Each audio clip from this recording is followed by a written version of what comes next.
तो बच्चों, फिर आ गए हैं हम कक्षा 11वीं के एक अध्याय के साथ। जैसा हम जानते हैं कि हम सभी जितने भी प्राणी हैं, भोजन जब करते हैं तो भोजन का उत्सर्जन भी आवश्यक है।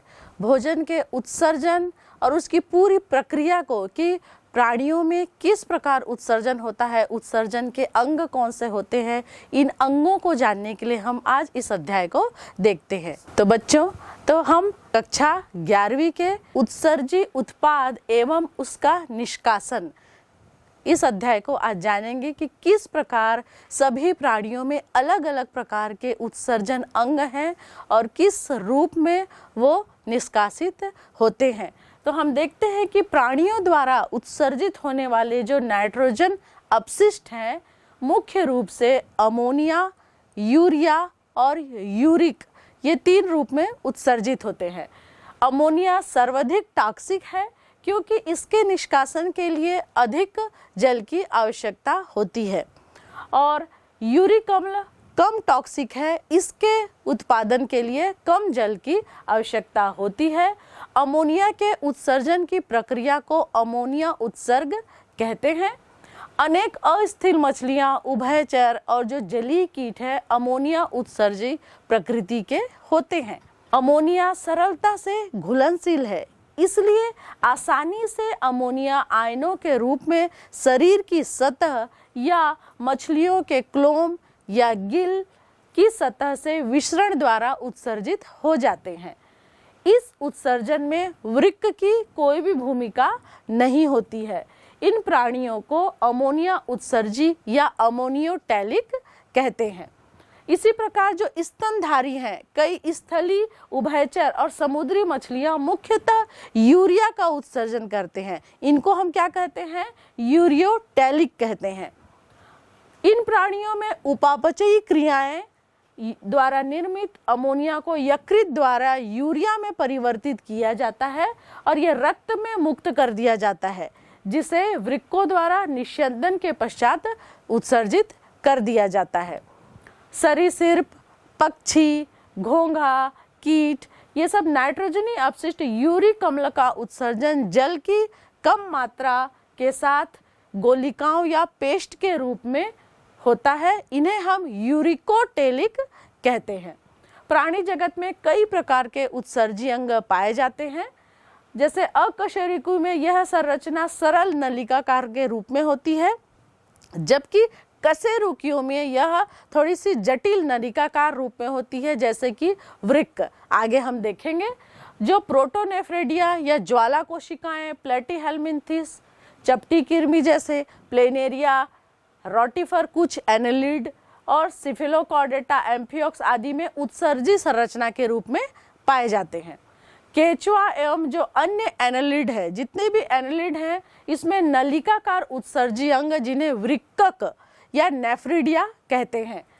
नेफ्रिडिया नाइट्रोजनी अपशिष्टों को उत्सर्जित करने तथा द्रव और आयनों का संतुलन बनाए रखने का कार्य करती है।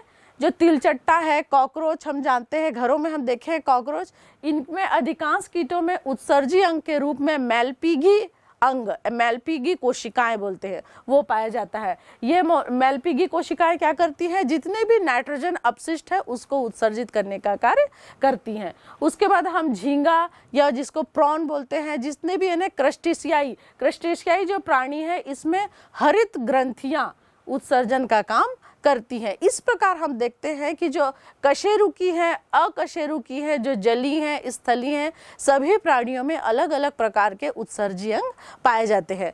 तो हम अध्याय में देखते हैं मानव का उत्सर्जी तंत्र दिया हुआ है ना। तो मानव का उत्सर्जी तंत्र हम देखते हैं कि मानव का उत्सर्जी तंत्र, जैसा चित्र में देखिए, जो मनुष्यों में जो उत्सर्जी तंत्र है, इसमें एक जोड़ी वृक्क, एक मूत्राशय, एक जोड़ी मूत्रनलिका और एक मूत्र मार्ग से बना होता है। और इसमें जो वृक्क है सेम के बीज के आकार का है और एकदम भूरे लाल रंग का दिखाई देता है। जैसे आप चित्र में देख रहे हैं, 2 वृक्क देख रहे हैं, सेम के बीज के समान जो दिख रहा है ये उसका वृक्क है, या हम किडनी कहते हैं। और ये कहाँ पे पाए जाते हैं? अंतिवक्षी और तीसरी कटी कशेरुका के पास, उदर गुहा के आंतरिक पृष्ठ सतह पर ये अंदर की तरफ स्थित होते हैं। और वयस्क मनुष्य के प्रत्येक वृक्क की लंबाई 10 से 12 सेंटीमीटर, चौड़ाई 5 से 7 सेंटीमीटर, मोटाई 2 से 3 सेंटीमीटर और इसका भार लगभग 120 से 170 ग्राम का होता है। वृक्क के केंद्रीय भाग की जो भीतरी अवतल सतह है उसके मध्य में एक खांच जैसा बना होता है जिसको हम हाइलम कहते हैं। और इसी से होकर जितनी भी मूत्र नलिकाएं हैं, रक्त वाहिनिकाएं हैं, तंत्रिका कोशिकाएं हैं, ये प्रवेश करती हैं। फिर हाइलम के भीतरी तरफ कीप के आकार की रचना होती है जिसको हम पेल्विस कहते हैं और इससे निकलने वाली जो प्रक्षेप है उसको हम कैलिक्स कहते हैं। और वृक्क के बाहरी सतह पर एक दृढ़ संपुट बना होता है, यानी दो अलग अलग प्रकार के भाग होते हैं वृक्क के। बाहरी वल को हम बोलते हैं बाहरी वलकुट या कॉर्टेक्स बोलते हैं और जो भीतरी है भीतरी मध्यांश या मेडुला कहा जाता है। मध्यांश कुछ शंक्वाकार पिरामिड से मिलकर बना होता है जो कि कैलिक्स में भरे रहते हैं। मध्यांश कुछ शंक्वाकार पिरामिड में बटा होता है जो कि कैलिक्स में फैले रहते हैं। वलकुट मध्यांश पिरामिड के बीच फैलकर वृक्क स्तंभ जैसी रचना बनाते हैं जिन्हें बर्तिनी स्तंभ कहते हैं। आप जैसा चित्र में देख सकते हैं जो बीच में जो स्तंभ जैसी रचनाएं बनी हैं इसे ही हम बर्तिनी स्तंभ कहते हैं। और प्रत्येक वृक्क में लगभग 10 लाख जटिल नलिकाकार संरचना वृक्काणु या नेफ्रॉन कहते हैं हम जो पाई जाती है, जो कि क्रियात्मक इकाइयां हैं। जो नेफ्रॉन होती हैं जो कि क्रियात्मक इकाइयां हैं, इन्हीं के द्वारा सभी कार्य किए जाते हैं। प्रत्येक वृक्काणु के 2 भाग होते हैं जिसे गुच्छ या ग्लोमेरुलस और वृक्कक नलिका कहते हैं। गुच्छा वृक्कीय धमनी की शाखा अपिवाही धमनिकाओं से बनी कैपिलरी का एक गुच्छ है और ग्लोमेरुलस से रक्त अपवाहिनी धनिका द्वारा ले जाया जाता है। वृक्क नलिका दोहरी झिल्ली युक्त प्यालेनुमा बोमन संपुट से प्रारंभ होती है जिसके भीतर गुच्छ होता है और गुच्छ और बोमन संपुट मिलकर मेलपिगिका या कार्पसल बनाते हैं। बोमन संकुट से एक अति कुंडलित समीपस्थ संवलित नलिका या पीसीटी प्रारंभ होती है। जैसे चित्र में देखे होंगे अति कुंडलित है ये रचना प्रारंभ होती है। इसके बाद वृक्काणु में एक हेयर पिन के जैसे आकार का हेनले का लूप पाया जाता है जिसमें आरोही व अवरोही भुजा होती है। आरोही भुजा से एक अति कुंडलित नलिका दूरस्थ संवहित नलिका या डीसीटी प्रारंभ होती है। पहले आपने देखा था समीपस्थ संवलित नलिका जिसे पीसीटी बोलते थे, है ना। ये दूरस्थ संवलित नलिका या डीसीटी प्रारंभ होती है और अनेक वृक्काणुओं की दूरस्थ संवलित नलिका एक सीधी संग्रह नलिका में खुलती है। वृक्काणु की वृक्क कणिका पीसीटी, डीसीटी आदि वृक्क के कॉर्टेक्स में पाए जाते हैं, जबकि हेनले लूप कहाँ पाया जाता है? मेडुला में स्थित होता है। ठीक है। अधिकांश वृक्काणु के हेनले लूप बहुत छोटे और मेडुला में कम धसे होते हैं, कम अंदर की ओर होते हैं। ऐसे वृक्काणु को हम वलकुटीय वृक्कक कहते हैं। और कुछ वृक्काणु के हेनले लूप बहुत लंबे होते हैं और मेडुला में गहराई तक धंसे रहते हैं, गहराई तक होते हैं, तो इन्हें हम जकस्टा मेडुलरी नेफ्रॉन कहते हैं। और गुच्छ से निकलने वाली अपवाही धमनिका वृक्कक नलिका के चारों ओर सूक्ष्म केशिकाओं का जाल बनाती है जिसे हम परिनालिका केशिका जाल कहते हैं। और इस जाल से निकलने वाली एक सूक्ष्म वाहिका हेनले लूप के समांतर चलते हुए यू आकार की संरचना वासा रेक्टा बनाती है।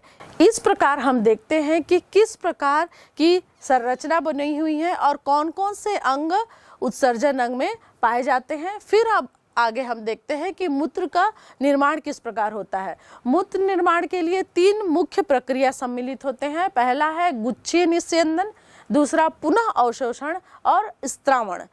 तो जो कि पूरे कहाँ पे होते हैं? वृक्काणु के विभिन्न भागों में होते हैं। पहले भी हमने देखा कि जो वृक्काणु है वो क्रियात्मक इकाइयां हैं।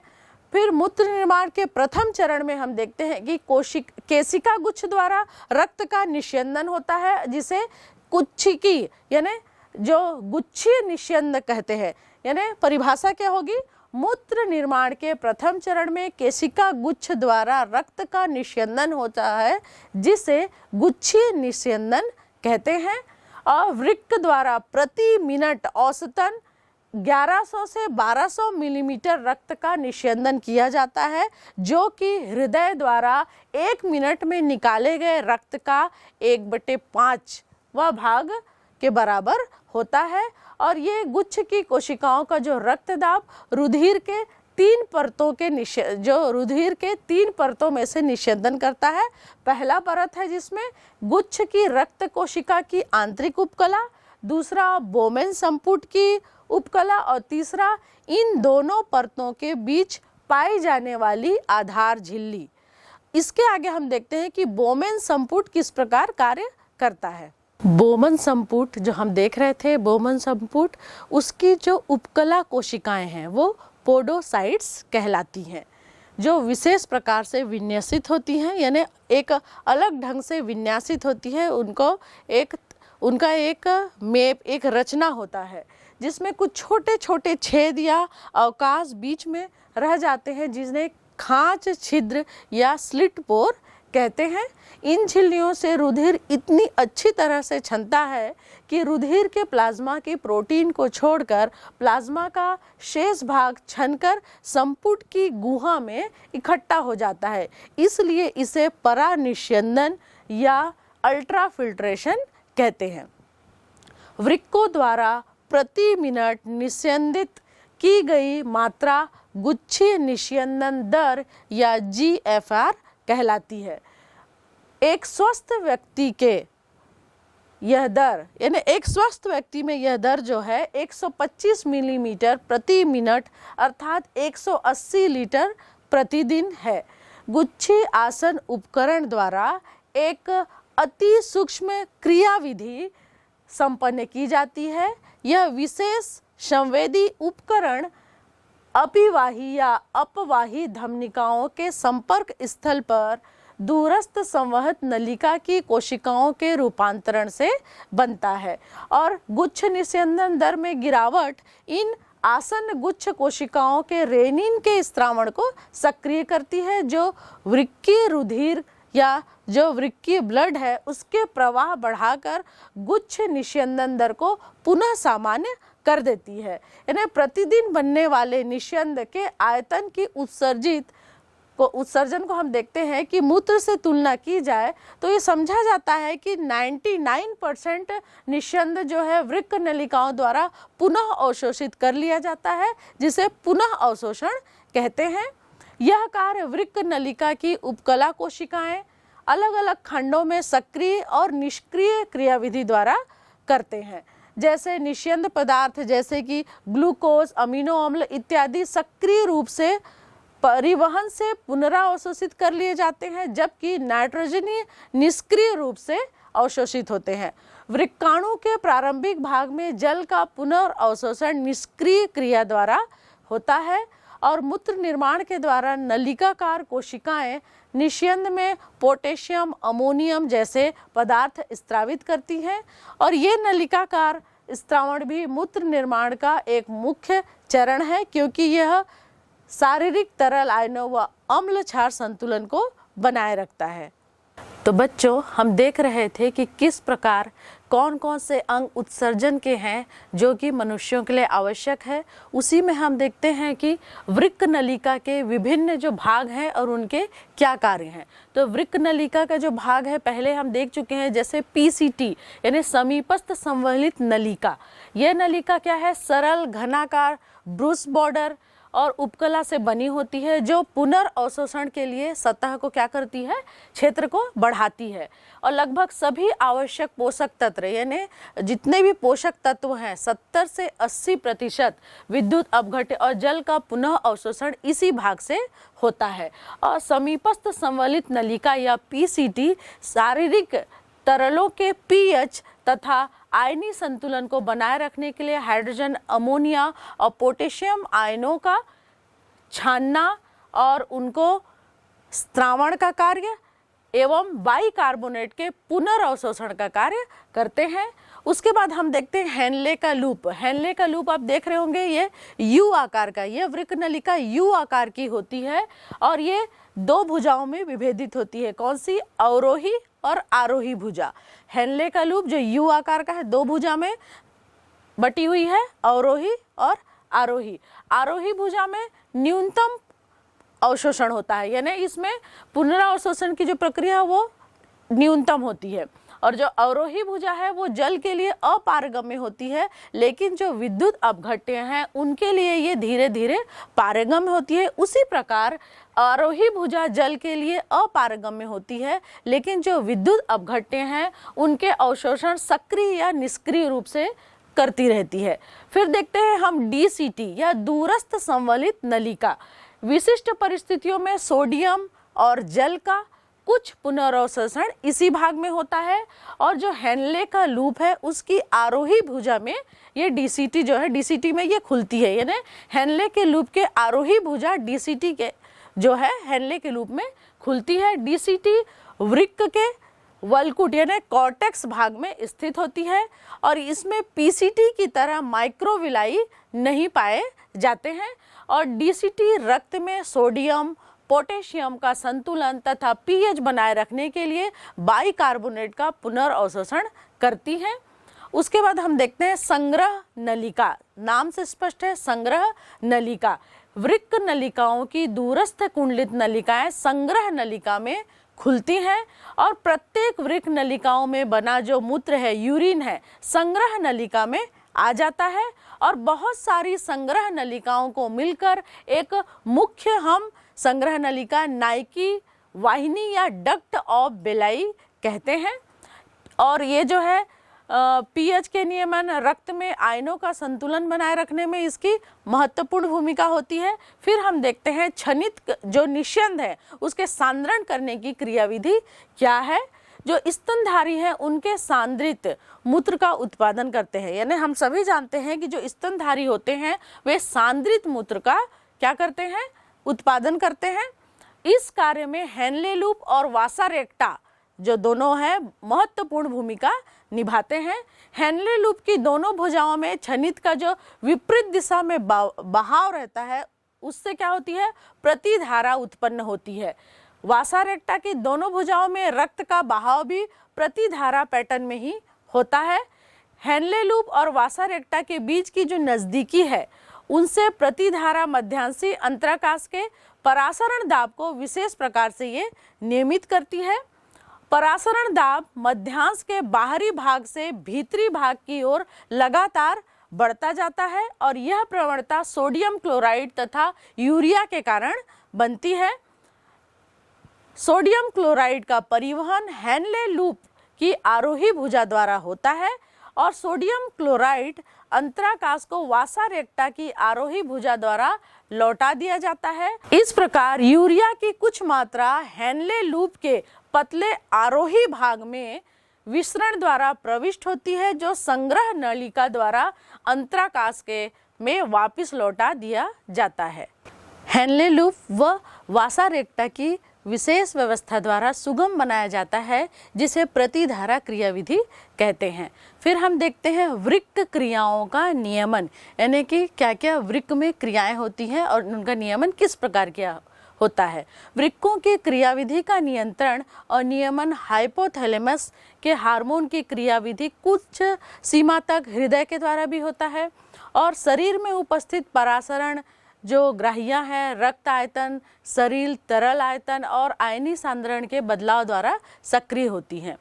शरीर द्वारा, मूत्र द्वारा जल का ह्रास इन ग्राहियों को सक्रिय करता है ताकि हाइपोथैलेमस यानी एंटी डायूरेट हार्मोन और एडीएच और न्यूरो हाइपोफाइसिस को वेसोप्रोसिन के स्त्राव हेतु प्रेरित करता है। एडीएच नलिका के अंतिम भाग में जल के पुनर्अवशोषण को सुगम बनाता है। एडीएच वृक्क के कार्यों को रक्त वाहिनिकाओं पर संकुचनी प्रभाव द्वारा भी प्रभाव डालता है जिससे रक्त दाब क्या है? बढ़ जाता है और रक्त दाब के बढ़ने से गुच्छ प्रवाह दर जिससे जीएफआर बढ़ जाता है। एल्डोस्टेरोन के कारण नलिका के दूरस्थ भाग में सोडियम और जल का पुनर्अवशोषण होता है। इससे भी रक्त दाब तथा जीएफआर में वृद्धि होती है और यह क्रिया रेनिन एंजियोटेंसिन क्रियाविधि कहलाती है। हृदय के आलिंदों में अधिक रुधिर के बहाव से अलिंदी नाइट्रिएरेटिक कारक स्रावित होता है और एएनएफ से रक्त वाहिकाओं का फैलाव होता है, जिससे रक्त दाब कम हो जाता है और एएनएफ क्रियाविधि रेनिन एंजियोटेंसिन क्रियाविधि पर नियंत्रक का कार्य करती है।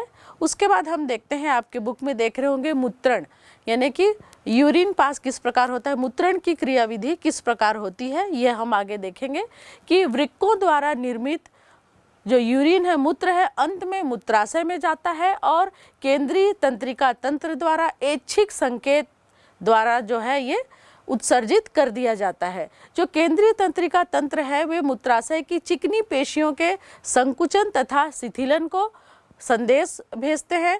उसके बाद क्या होता है, संदेश भेजने के बाद ऐच्छिक प्रक्रिया होती है जिससे कि मूत्र का उत्सर्जन होता है। यह प्रत्येक जो स्वस्थ मनुष्य में प्रतिदिन 1 से 1.5 लीटर मूत्र जो है उत्सर्जित किया जाता है। मूत्र एक विशेष गंध वाली हल्के पीले रंग की और थोड़ी अम्लीय प्रकृति की जल है, जो कि मूत्र में ग्लूकोज की उपस्थिति से कई बीमारियां जैसे कि डायबिटीज़ हो जाता है और मूत्र में कीटोन की उपस्थिति से भी वृक्क में कई परेशानियां आ जाती हैं। फिर हम देखते हैं उत्सर्जन में अन्य अंगों की क्या भूमिका है, यानी हमारे शरीर में कई और भी ऐसे अंग हैं जो उत्सर्जन करते हैं। यानी वृक्क के अलावा यकृत और त्वचा भी जो है अपशिष्ट पदार्थों को बाहर करते हैं। जो फेफड़े हैं प्रतिदिन कितनी ज़्यादा मात्रा, भारी मात्रा में CO2 का निष्कासन करते हैं और हमारे शरीर में जो सबसे बड़ी ग्रंथि है यकृत, वो पित्त का स्रावण करती है जिसमें बिलिरुबिन, कोलेस्ट्रॉल, स्टेरॉयड हार्मोन आदि होते हैं। उसी प्रकार त्वचा की जो श्वेत ग्रंथियां हैं, तेल ग्रंथियां हैं, उससे भी कई पदार्थों का स्रावण होता है, जैसे कि पसीना है। पसीना क्या है, एक जलीय द्रव है जिसमें नमक, कुछ मात्रा में यूरिया और लैक्टिक अम्ल पाया जाता है। और इसमें जो पसीने का मुख्य कार्य क्या होता है, वाष्पीकरण द्वारा शरीर के सतह को ठंडा करना। और जो तेल ग्रंथियां हैं उसमें सीबम द्वारा स्टेरॉल, हाइड्रोकार्बन, मोम जैसे पदार्थों का ये स्रावण करती हैं। और त्वचा और भी कई जो तेलीय पदार्थ है उनका स्रावण करती है। ये त्वचा में तेली कवच बनाता है। फिर देखते हैं हम लोग वृक्क की विकृतियाँ, यानी अगर हमारे किडनी में कुछ परेशानी आ जाती हैं, विकृति आ जाती है, तो क्या किस प्रकार कई बीमारियां हो जाती हैं, यानी विकृति से क्या होता है। तो वृक्क की विकृति से रक्त में जो है यूरिया एकत्रित हो जाता है जिसे हम यूरेमिया कहते हैं। और जब यूरेमिया होता है तो इसके हल के लिए व्यक्ति का डायलिसिस किया जाता है, यानी उसके निष्कासन के लिए किस प्रकार यूरेमिया यानी यूरिया का निष्कासन किस प्रकार किया जाए, उसके लिए उनका डायलिसिस किया जाता है। और इस विधि में हिपेरिन जैसे कोई थक्का रोधी मिलाकर अपोहनकारी इकाई में भेजा जाता है जिसे कृत्रिम वृक्क कहते हैं, यानी आर्टिफिशियल किडनी कहते हैं। इसमें कुंडलित सेलोफेन नली होती है और ऐसे द्रव से घिरी होती है जिसमें संगठन जो है नाइट्रोजनी अपशिष्टों को छोड़कर प्लाज्मा के समान होते हैं। और ये अपोहनीय द्रव में नाइट्रोजनी अपशिष्ट अनुपस्थित होते हैं और ये पदार्थ बाहर की तरफ जाते हैं और रक्त जो है, रक्त को ये शुद्ध करते हैं। और शुद्ध रक्त में हिपेरिन विरोधी डालकर रोगी की शिराओं द्वारा पुनः शरीर में भेजा जाता है। और ये जो जितने भी यूरेमिया के जो पेशेंट हैं जिन्हें यूरेमिया है उनके लिए वरदान की तरह है। और वृक्क की क्रियाशीलता को, यानी वृक्क में और भी ज़्यादा अगर परेशानी हो जाती है, उस बिल्कुल वो कार्य नहीं कर रहा है, तो उसका अंतिम जो हल होता है वृक्क का प्रत्यारोपण या किडनी ट्रांसप्लांट किया जाता है। वृक्क में और भी कई परेशानियां किडनी में, जैसे कि पथरी हो जाना और इस प्रकार कई बीमारियां वृक्क में हो जाती हैं। तो इस प्रकार हमने देखा कि किस प्रकार हमारे शरीर में उत्सर्जन के अंग हैं और वे किस प्रकार कार्य करते हैं और उनके कमी से क्या क्या परेशानियां आ जाती हैं, और अगर वे सही ढंग से कार्य नहीं करते हैं, कुछ जो उसमें जो संग्रह नलिका है, वासा रेक्टा है या हेनले लूप है, अगर हम इनको देखते हैं, अगर ये सही ढंग से कार्य नहीं करते हैं तो हमारा वृक्क भी वो सही से क्रिया नहीं कर पाता है और कई परेशानियां आ जाती हैं जिनके लिए हमको डॉक्टर की सलाह लेनी पड़ती है। इस प्रकार हम इस अध्याय में देखते हैं कि मनुष्य के उत्सर्जन कितना आवश्यक है और ये किस प्रकार होता है। तो बच्चों, इस अध्याय में हम देखते हैं कि किस प्रकार के प्रश्न आ सकते हैं। तो जैसे कि हम देखे थे कि जो झींगा है, प्रॉन्स है और सिफेलोकॉर्डेट्स है, केचुआ है या प्लेटीहेल्मिन्थीस, इनके उत्सर्जन के अंग कौन से हैं? सही जोड़े के रूप में बनाने के लिए आ सकते हैं, या नाम लिखने के लिए आ सकते हैं, या आ सकता है आपको हेनले का लूप किस आकृति का होता है। हेनले का लूप आप जैसे यू आकृति का मैंने कई बार बताया है, तो हेनले का रूप किस आकृति का होता है। वासा रेक्टा कहाँ पे पाया जाता है। अवरोही भुजा, आरोही भुजा किसके पार्ट्स है, किसके भाग हैं, ये आ सकता है। बोमेन संपुट किससे जुड़ा होता है। ये सभी जो प्रश्न है, छोटे छोटे प्रश्न जो है आपके उस परीक्षा में आ सकते हैं। GFR की परिभाषा लिखिए, या आपका आ सकता है कि मनुष्य के उत्सर्जन तंत्र का चित्र बनाइए, या बर्तनी के स्तंभ कौन सा वाले भाग को कहा जाता है। किडनी का चित्र बनाइए, किडनी के चित्र में पूरे अंगों को वर्णित करिए। इस प्रकार छोटे छोटे प्रश्न जो है इस अध्याय में आ सकते हैं, जिसके लिए आपको चित्र के माध्यम से किसी भी प्रश्न को हम चित्र के माध्यम से बहुत अच्छे से क्लियर कर सकते हैं। या किडनी में कौन कौन सी परेशानियां आ सकती हैं और उसके क्या हल हैं, ये भी प्रश्न बन सकता है। कि जैसे कि आ सकता है कि वृक्क प्रत्यारोपण कब किया जाता है, हीमोडायलिसिस की प्रक्रिया क्या हो सकती है, हीमोडायलिसिस कब किया जाता है। इस प्रकार के प्रश्न आ सकते हैं जो कि आपके बुक्स में भी है और जो मैंने भी बताए हैं। इस प्रकार छोटे छोटे प्रश्नों को आप इस अध्याय को देखकर कर सकते हैं।